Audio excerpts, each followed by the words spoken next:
Nous vivons des temps troublés en ce moment, n'est-ce pas? Et nous nous posons la question, comment ça va finir?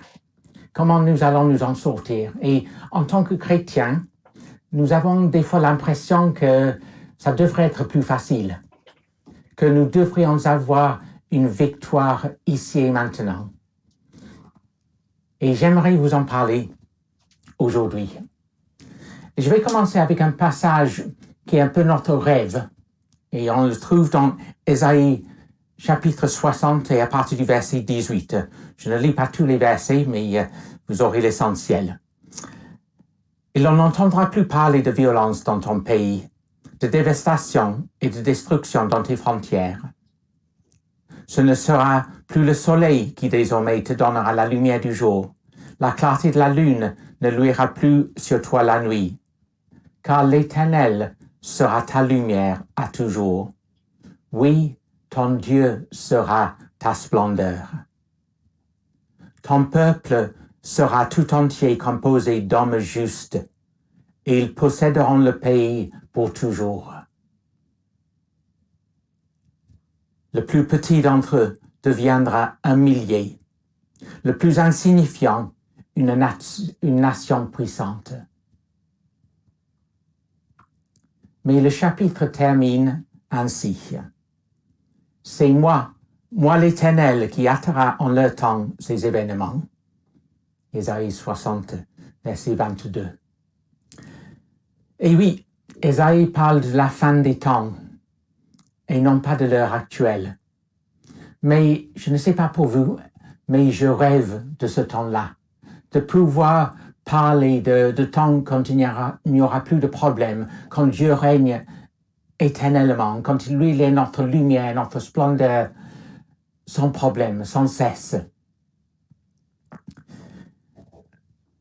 Nous rêvons de vivre ce temps-là. Est-ce que c'est possible aujourd'hui? Alors je dirais oui et non. Oui, parce que Jésus a remporté la victoire sur la mort et sur le péché il y a 2000 ans. Mais dans ce monde, nous avons toujours le libre arbitre. J'ai le choix entre faire le bien et faire le mal. Et parfois, je choisis le mal. Et les autres aussi. Donc même si moi je choisis le bien, et je choisis de vivre selon Dieu, obéissant et victorieux sur la tentation et le péché, je peux encore subir le mal de la part d'autrui. Dans notre vie de tous les jours, nous devons affronter le mal pratiquement sans cesse, sans être pour autant totalement séparés de lui. Et je dirais non également parce que dans ce monde où le mal persiste, Dieu nous donne la possibilité de remporter la victoire. Et ceci de plusieurs manières. Et c'est ce que nous voulons voir ensemble aujourd'hui.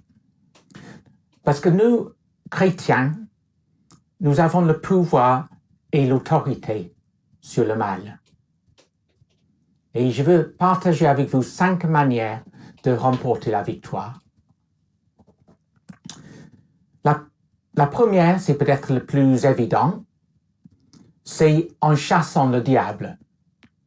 Si tout se résumait à cela, ce serait simple, n'est-ce pas?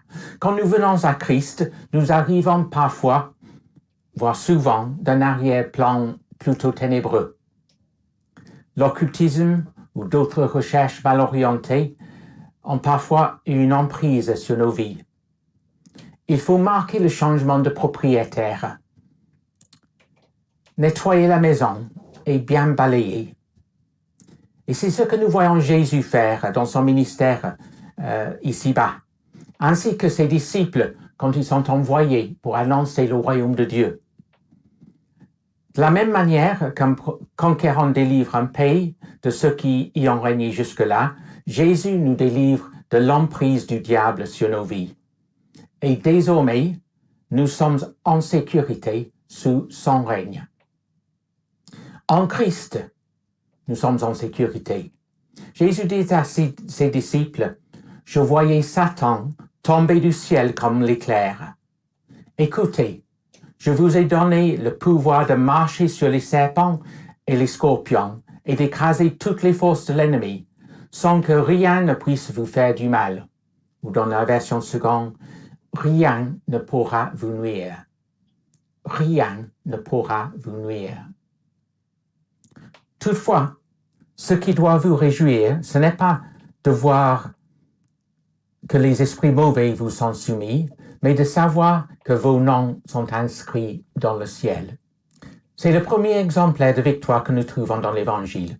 Il s'agit toujours de Jésus ou de ses disciples qui chassent le diable ou de mauvais esprits de ceux à qui il témoigne.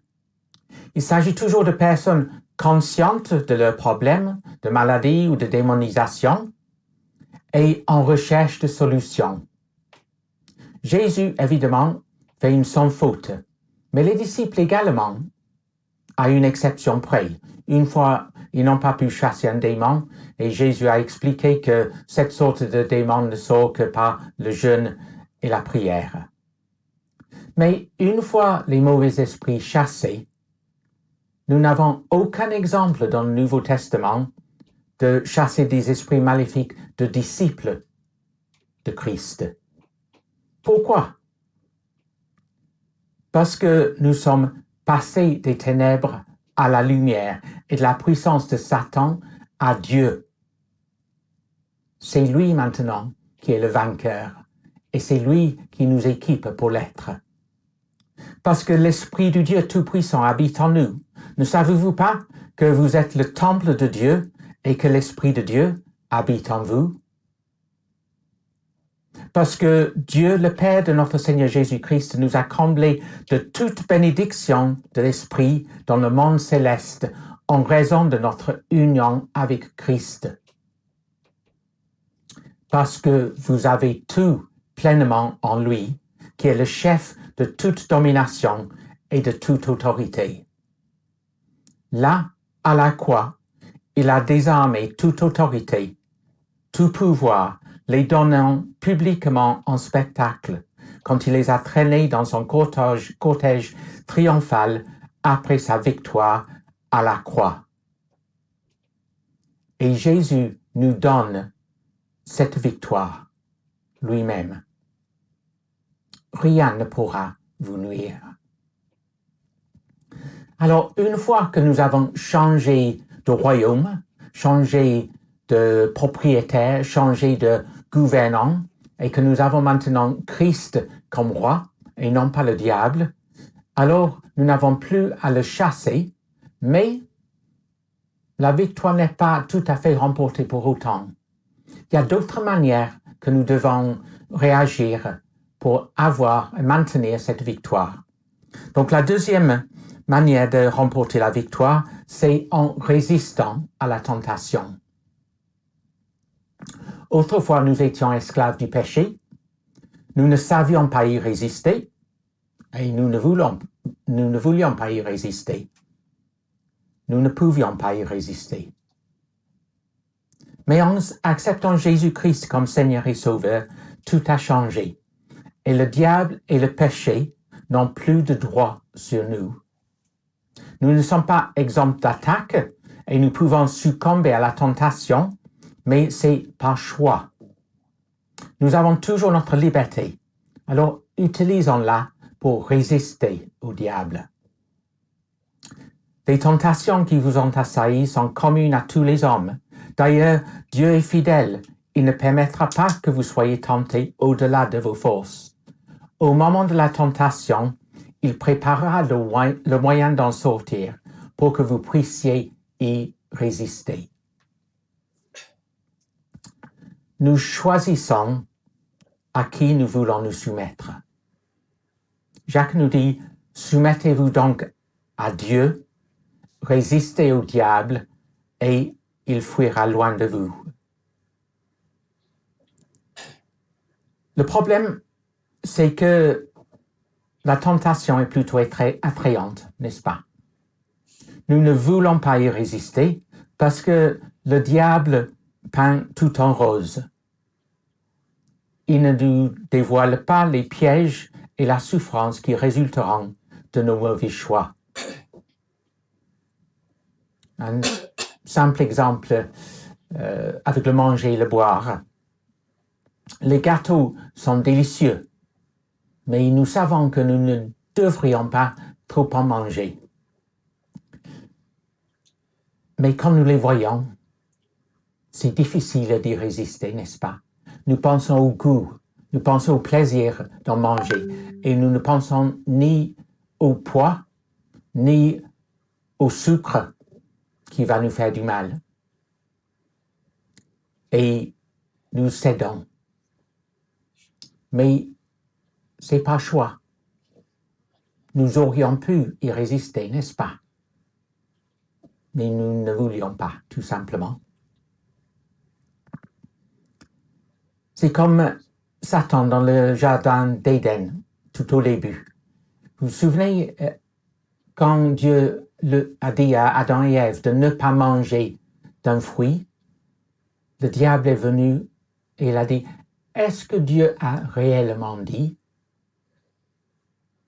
Et puis il leur a dit, non, vous ne mourrez pas, vous serez comme des dieux. Le diable nous ment pour nous piéger. Mais ne cédons pas, résistons au diable. Nous n'avons plus besoin, dans ce cas-là, de chasser de mauvais esprits. Ils n'ont plus de pouvoir sur nous. Mais nous devons résister, car ils sont encore là pour nous tenter. En son nom et par son nom, nous avons dès à présent la victoire sur le tentateur. Dieu nous donne une armure pour tenir ferme contre lui. Alors, résistons au diable, car rien ne pourra nous nuire.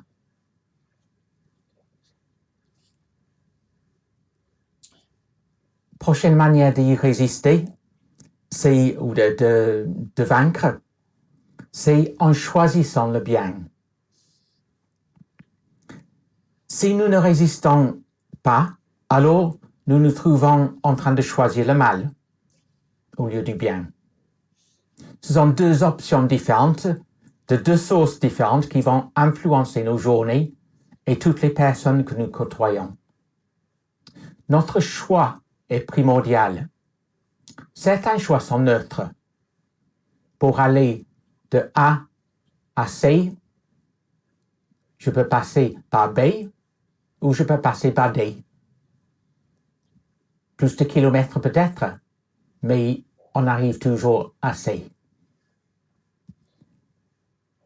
Par contre, d'autres choix ne sont pas neutres. Les choix qui touchent nos vies et la vie d'autrui, les vies d'autrui. Ce que je choisis de faire avec mon argent, est une organisation méritante ou me payer un nouveau gadget. Passer du temps à aider un voisin dans le besoin ou regarder la télé. Faire face à une épreuve par la prière ou par la drogue. Ce sont des choix que nous faisons, n'est-ce pas? Que le péché n'exerce donc pas sa domination sur votre corps mortel pour vous soumettre à ses désirs. Ne mettez pas vos membres et organes à la disposition du péché comme des armes au service du mal. Mais puisque vous étiez morts et que vous êtes maintenant vivants, offrez-vous vous-même à Dieu et mettez les membres et organes de votre corps à sa disposition comme des instruments pour faire ce qui est juste. Car le péché ne sera plus votre maître, puisque vous n'êtes plus sous le régime de la loi, mais sous celui de la grâce. Quand on nous fait du mal, nous pensons presque automatiquement à comment le rendre. Quand nous nous sentons provoqués, nous nous sentons justifiés de répondre par la colère. Mais c'est notre vieille nature qui reprend le dessus. Nous ne devons pas lui laisser la place. Nous devons choisir le bien et non le mal. Je prends aujourd'hui le ciel et la terre à témoin. Je vous offre le choix entre la vie et la mort, entre la bénédiction et la malédiction. Choisissez donc la vie afin que vous viviez, vous et vos descendants. Nous, chrétiens, nous pouvons pécher, mais c'est un choix. Ne te laisse pas vaincre par le mal. Au contraire, sois vainqueur du mal par le bien. Nous sommes responsables de nos choix. Nous ne pouvons pas dire « je n'ai pas fait exprès ». Si, nous avons fait exprès. Et nous ne pouvons pas dire non plus « c'était plus fort que moi ». Parce que en Christ, nous sommes plus forts que lui. Nous avons tout simplement choisi le mal à la place du bien. Donc là non plus, nous n'avons plus besoin de chasser les esprits, mais un grand besoin de choisir Jésus et sa volonté. Choisissons le bien, car rien ne pourra nous nuire. Une autre manière de remporter la victoire, c'est en contrôlant nos pensées. J'ai entendu parler il y a quelque temps d'une personne qui a été opérée du cœur sous hypnose. Ce n'est pas pour vous recommander l'hypnose, parce que je ne pense pas que ce soit une bonne solution, mais c'est pour vous dire que nos pensées ont une puissance dont nous ne nous rendons pas compte. Et nous avons besoin de contrôler nos pensées, les orienter pour être maîtres de ce qui nous arrive. Parce que nos pensées peuvent nous ouvrir à la jalousie, à l'amertume, à l'inquiétude et à la dépression. Et l'ennemi de nos âmes s'en donne à cœur joie, n'est-ce pas? Car chaque fois que nous nous laissons prendre sur ces voies-là, nous nous éloignons de la bénédiction de Dieu. Récemment, en pensant à une situation difficile, j'ai été pris par l'inquiétude et j'ai passé quelques nuits à mal dormir. Et puis je me suis rendu compte que mes pensées étaient préoccupées non pas avec les choses de Dieu, mais avec ce problème dans ma vie. Donc je l'ai remis au Seigneur et j'ai retrouvé la paix. Et c'est ce que Paul nous dit dans l'Épître aux Philippiens, parce qu'il nous dit de nous inquiéter de rien, mais en toute chose faire connaître nos besoins à Dieu. Et en plus, il promet « Et la paix de Dieu, qui surpasse toute intelligence, gardera vos cœurs et vos pensées en Jésus-Christ. » Contrôlez nos pensées pour qu'elles soient pour Dieu, pour la gloire de Dieu. Et nous remporterons la victoire sur l'inquiétude, sur la dépression, sur la jalousie, sur l'amertume. La solution dans ce cas-là, ce n'est même pas de demander à quelqu'un d'autre de prier pour nous, pour que nous soyons délivrés, mais tout simplement de consacrer nos pensées à Dieu. Ce sont des faux raisonnements que le diable utilise pour nous piéger de nouveau. Nous justifions nos pensées quand ils ne sont pas selon Christ. Les moments des plus grandes crises dans nos vies, où nous pensons que nous n'en sortirons jamais, sont justement quand nos pensées sont remplies par autre chose que Dieu. Paul nous exhorte à amener toute pensée captive à Christ. Car les armes avec lesquelles nous combattons ne sont pas simplement humaines, elles tiennent la puissance de Dieu qui les rend capables de renverser les forteresses. Oui, nous renversons les faux raisonnements, ainsi que tout ce qui se dresse présomptueusement contre la connaissance de Dieu, et nous faisons prisonnière toute pensée pour l'amener à obéir à Christ. Contrôlons nos pensées, alors rien ne pourra nous nuire. Et une dernière manière de remporter la victoire, c'est en grandissant, tout simplement, en Christ. Nous sommes invités de maintes manières à devenir de plus en plus semblables à Christ. Pour le chrétien, cela se fait par la croissance et non pas par la délivrance. La croissance n'est pas compliquée, mais n'est pas automatique non plus. Pour grandir physiquement, il faut manger, il faut faire de l'exercice. Spirituellement aussi. Nous devons lire, méditer, étudier la parole de Dieu afin de connaître sa volonté. Et comme exercice, il faut la mettre en pratique. Vivons comme il convient en plein jour, sans orgie ni beuverie, sans débauche ni immoralité, sans querelle ni jalousie. Revêtez-vous du Seigneur Jésus-Christ et ne vous préoccupez pas de satisfaire les désirs de l'homme livré à lui-même.